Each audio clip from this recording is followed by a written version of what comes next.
আউযু বিল্লাহি মিনাশ শাইতানির রাজিম। বিসমিল্লাহির রহমানির রহিম। আলহামদুলিল্লাহি রাব্বিল আলামিন। আসসালাতু আসসালামু আলা রাসূলিল্লাহিল আযীম।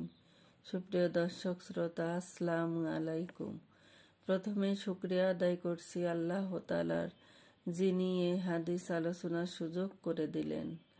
দুরুদ ও সালাম রাসূলুল্লাহ সাল্লাল্লাহু আলাইহি সাল্লামের প্রতি, যিনি আমাদেরকে সঠিক পথের দিশা দিয়ে গেছেন।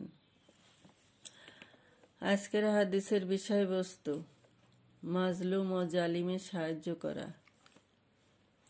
হযরত আনাস রাদিয়াল্লাহু তাআলা আনহু থেকে বর্ণিত, তিনি বলেন, রাসূলুল্লাহ সাল্লাল্লাহু আলাইহি সাল্লাম বলেন, তোমার ভাইকে সাহায্য করো, চাই জালিম হোক অথবা মাজলুম।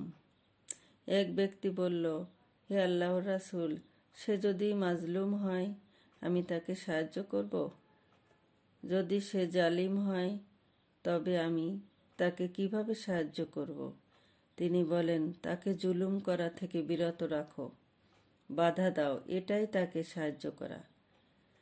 হাদিসটি বর্ণনা করেছেন ইমাম বুখারী।